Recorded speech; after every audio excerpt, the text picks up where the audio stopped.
Hi, folks. It's December 5th, 2023, Monday, and 16 days left in the year. New Year's Day is going to be December the 21st, the winter solstice, at 4:47 p.m. Eastern Standard Time. And the number of this program, dear Phil, is 14,164. And the name of this program is Soul to Soul, and this chapter is called I Want myself and everybody I know to be as great as they can be. What is the word we use, Phil? The best we can be. Yeah, that's better. Yeah. I want myself and everybody I know to be the best we can be. You're going with me on that one? Mm-hmm. Thanks. Remember that when all is said and done, The only thing that matters is how did you treat others.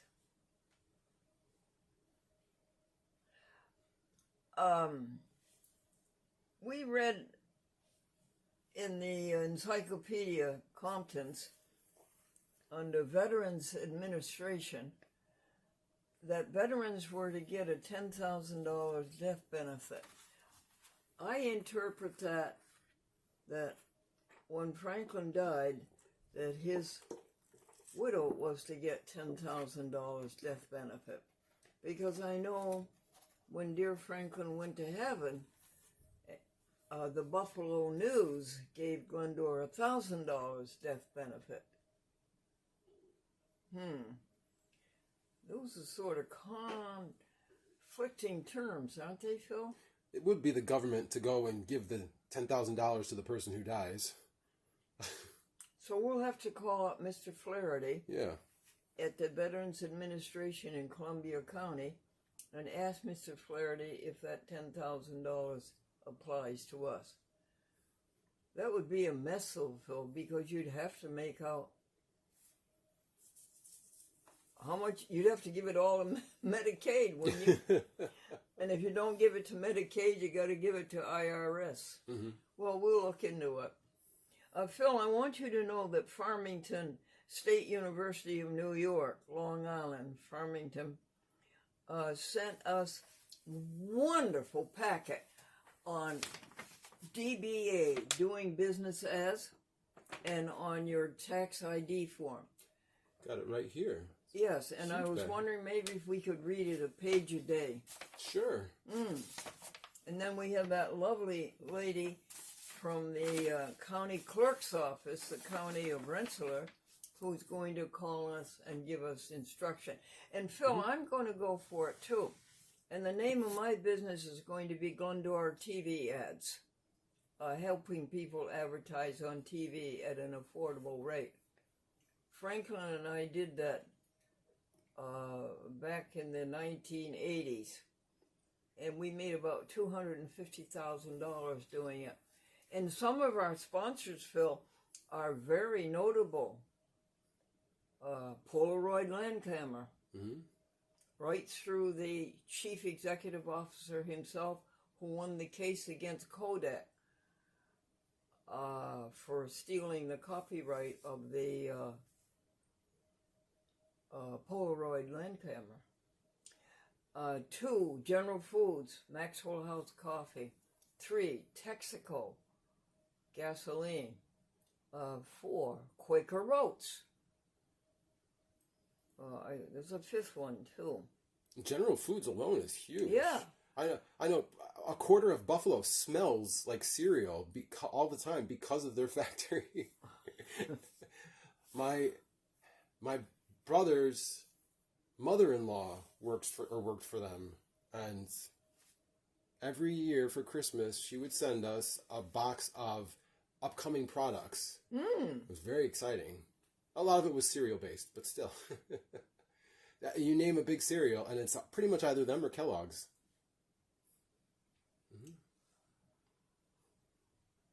Good. And next on the list to tell the folks about Renewals. Compton's, right? Oh, well, yeah, we'll do Compton's, yeah. Do you know tomorrow, folks, Wayne and I will finish the next to the last volume of these encyclopediae. Can you imagine a person reading an entire set of encyclopediae? I never thought that that would be a goal. But as we approach the next to the last volume, the next to the last volume, the next to the last volume, I said, I'm going to be brave enough to make this a goal. Now we have left 300 pages of the World Book Encyclopedia. Volume WXYZ. And we're going to have a party. And Wayne read it to me. He read it to me over the phone. That man has stamina and patience and goodwill. Thank you. Monumental task. We would read 20 pages a day toward the end. The other times we read 10 pages a day. Now, I don't mean to say we read every article. Sports, I don't read. Art, I don't read. Poetry and literature, yes. And science, okay. And biographies. I think that one of the articles I enjoyed the most was the Constitutional Convention around 1785, 86, 87, 88 even. It wasn't even ratified in some cases until 1900. But how those men wrote the Constitution. And probably the FDR article, Franklin Delano Roosevelt. And, well, they were really thrilling. What else do we tell the folks about? Renewals. What, dear? Renewals? Oh, renewals. Dear people, in the city of Norwalk, Connecticut, and in the city of Torrington, Connecticut, and in the city of, I don't think it's a city, town of North Windsor, North something, Connecticut. Wyndham. We need a local person to sign our application for public access. Isn't it queer, Phil, that I have to have an application signed when I've been on the TV station for 20 years? Yeah. It's an attempt by the cable companies to drive out public access by putting up a barrier. The more barriers to entrance you have for people, the fewer people get in. And then they'll say, oh, there's no interest in it. We might as well just get rid of it. Please. I'm going to tell you what cities the Chat with Glendora is in. Boston, Springfield, and Pittsfield, Massachusetts. Danbury, Connecticut. Hartford, East Hartford, and West Hartford. They are all separate municipalities.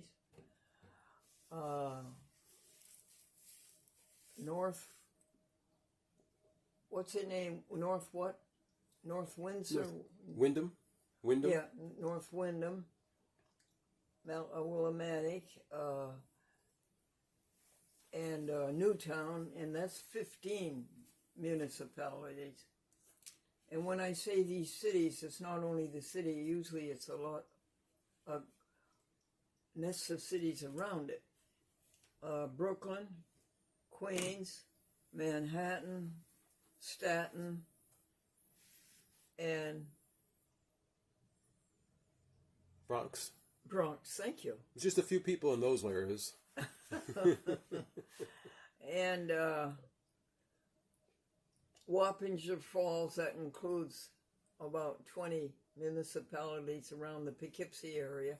In fact, it is the town surrounding the city of Poughkeepsie. We're also on in Poughkeepsie.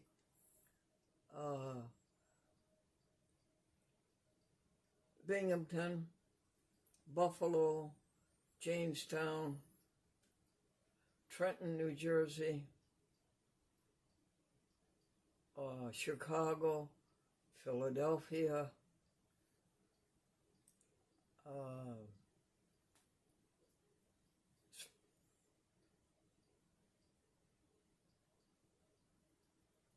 did I say Atlanta? Not yet. Los Alamos, New Mexico, Ooh. Portland, Oregon, San Francisco, San Jose, San Antonio. Altogether, it's 72.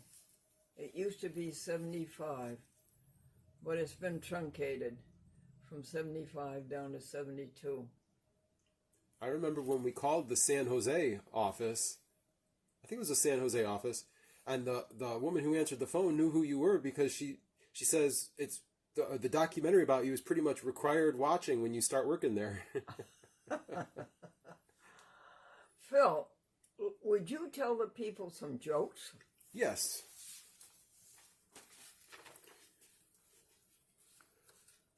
A referee defines the typical sports fan as a guy who screams from the bleachers because he thinks you missed a call in the center of the interior line.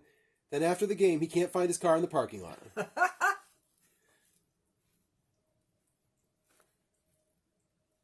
The basketball coach says to his team, the trouble with officials is that they don't care who wins.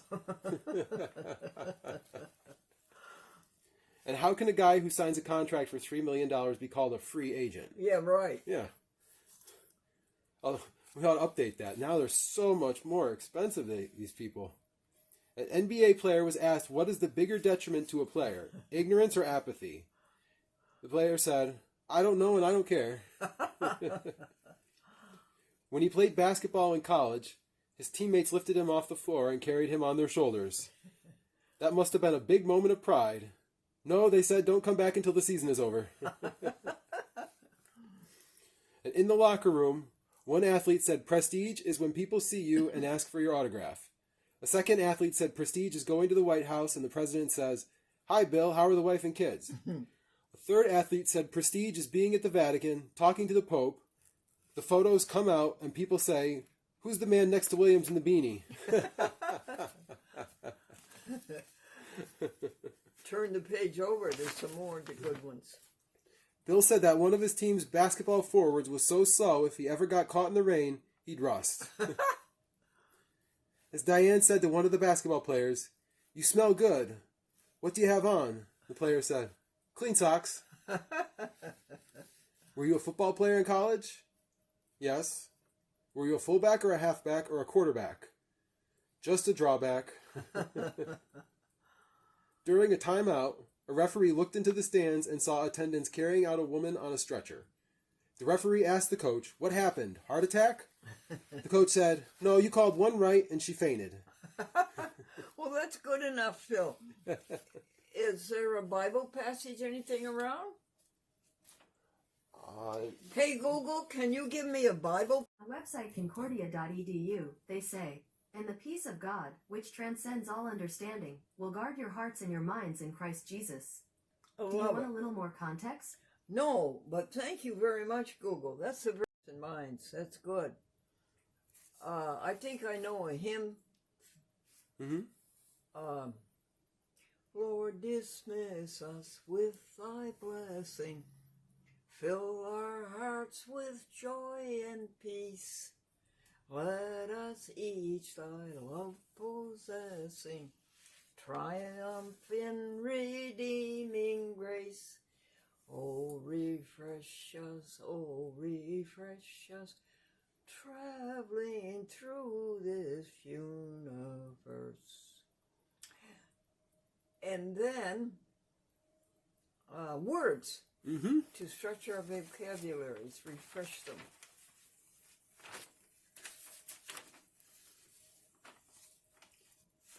Lord, dismiss us when Afraid. Sing. Yes, dear. Afraid. Afraid. Constitutionally timid. What's it mean, dear? Weak of courage. Yeah, lack of courage. Timorous. Timorous. Timorous. Timorous. Timor. Commonly O-U-S. contemptuous. What's the next one? Commonly contemptuous. And what's it mean? It means afraid. Oh, okay. Agglomerate. Agglomerate means to form into a ball? Mm-hmm. Is that it? Yep. Or cluster. Or what? Or cluster, okay. Aggrandize. To make better or grander or bigger in power, rank, prestige. Tell me what it means, please. You were very, very, very close to perfect on that. To make greater in power, rank, wealth, or honor. No, it's very good definition. Aggravate. Aggravate means to make worse or more severe or what? More offensive. More offensive? Mm-hmm. Yep. Aggregate. Aggregate means to form into a mass, separate parts. Mm-hmm. Tell us what it means, please. Collection, formed by collection of Particles. into a mass or sum. Yes. Well, thanks, So Phil. that word is also a noun. An aggregate, Yeah. which is something, basically the sum of that. So it could be a verb and a noun. And mean the same thing pretty much. Now, what were the topics? There were some more topics. Did I? Yep. Gamma. What, dear? Gamma. Oh, gamma. I don't know if I can bring this out, but this file is about 4 inches thick. Here it is. Mm-hmm. These are all people in the last month who have requested money. Do you believe that? Now, I don't have the heart to drop them into the wastebasket. So, Phil is going to take 1/4 of these, put them in a 9x12 envelope, and send it to International Christians and Jews to show them that we are overwhelmed with requests for money.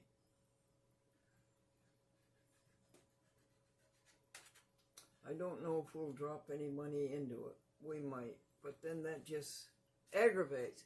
Yeah. Yeah. And then Phil will take another 20, and he will end up with 4, not 8.5 by 9 and by 12 envelope. And the post office charges $6 to mail each one. I don't mind that. So, and you know, this works. I've done this for 2, 3, 4 years, and it does stop them. It does make people realize. Right, Phil? It does stop them. Several of them. I would say 20, 30, 40 of these we have stopped over the years by that method. So I want to ask you this. Mm-hmm. How about taking one each individually and writing on it return to sender and then paying the postage necessary to return it? We might not even have to pay postage. If they have a donation envelope in there, usually because they're nonprofits, according to U.S. status, it's a free mail back. People used to mail us all sorts of things at nonprofits that I've worked at. Some people would mail bricks. That wasn't fun. And the organization had to eat the cost of it because they wrapped the envelope in the brick, or they wrapped the brick in the envelope. And then, Phil, we're going to take to the museum another file this thick, Mm-hmm. which is called Yellow Dog. Mm-hmm. We have a file that's called Yellow Dog. And into that file, we place all the things in in the office that are done with, they're just going into the files now. They're not active anymore. And Phil's going to take that to the museum today. Right, Phil? Yeah. For archival purposes, it's kind of like saving, you write things down on a to-do list. That makes up a big part of it. Now you could see, if someone went back and looked through it, they could see the daily activities of what we did here. And next on the list, honey. Campbell's soup. Repeat. Campbell's soup? Hey, Phil told me, and then he brought the proof. Campbell's Soup has gone vegan. Campbell's Soup now has a soup called plant-based chicken and rice. Campbell's Soup has gone vegan. Phil, every day we get indications that we are infiltrating and that we are getting better and better. Infiltrating. We are getting bigger and bigger. And we may very well have a world someday without animal cruelty, without people going into a supermarket and laying their money down at the cash register to have people agonize and brutalize these darling animals. We may have a world where we love all the animals, just the way we love our cats and dogs. We wouldn't eat our cats and dogs. So Campbell has gone vegan. And Sandy, Campbell gave up their vegan pea soup. They used to make 2 pea soups, one that involved four pigs, and another one that was vegan, plant-based. But Sandy found a new pea soup called Dr. McDougall. Have you heard of that, Phil? No, not yet. Dr. McDougall vegan pea soup. Anything else on the list here? Yeah, sponge candy. Oh, yes. I wonder if you could hand that to me. Sponge candy is very interesting. Here you go. It's Set it right down there. There you go. yeah. Do they see a good picture of it, hon? Oh yeah, I'll bring the camera in. It looks like a sponge. And all it is corn syrup and sugar and baking soda, and you pour vinegar. No, you pour, I guess it is vinegar. Yeah, you pour vinegar on it. And it sponges all up, and then it dries. And it comes out this way. Oh. 5-second rule. Anything else on the list to tell the folks? The advertiser. Oh, yes. Yep. Yes, Phil is going to read you the article in the advertiser from the Glendora Vegetarian Club. All right. Hi, folks. Thanksgiving was a good day to count our blessings. Let us start with number 1, the universe, the grand, glorious universe. Number 2, you were born, and the chances were very slight. We're very lucky to be living here. You are alive and healthy. That's number 3. Number 4, you have food, clothing, and a home. 5, you have freedom and independence. 6, you are free of catastrophes. No house on fire, no weather catastrophes, no accidents, no injuries, no robberies, no assaults. 7, you have stability in your finances, education, and career. 8, you have a spouse, and you and your spouse have jobs. That's nice. Very good. What else does it say? Veterans Helping Veterans, a new vital call to you, is the Joseph P. Dwyer Veterans Support Project. Call 518-828-3610 for information. One moment, please. Again, slowly. Veterans Helping Veterans, that's the program that we saw down in Columbia County. The Joseph P. Dwyer Veterans Support Project. 518. 828. Hold it. 828-828-828. Okay. 3610. 3610. Mm-hmm. 3610, 3610. Are there any jokes in that article? The barber asked, "Where are you going for your vacation?" The young man said, "Rome." The barber told him he wouldn't like Rome. "The beds are hard, the food is no good, and you will never get to see the Pope." The young man was disenchanted, but he went anyway. When he returned, the barber asked, "Where did you go for your vacation?" The young man said, "I went to Rome. The beds were comfortable, the food was delicious, and I did get to see the Pope." The barber said, "You got to see the Pope? What did the Pope say to you?" "He patted me on the head 3 times and said, 'Where'd you get that haircut?'" Any other joke on? That was the only joke we were able to fit in. That's good. Mm-hmm. Did they give the telephone number? Nope, that got cut off because we were pretty big with our word count this week. And that was in the Advertiser on December 1st. Sponge candy. Well, we're done, aren't we, dear? I think we got everything, yeah. Yep. All right. I want myself and everybody I know to be the best we can be. Grace and peace, our Bible passage. Amen.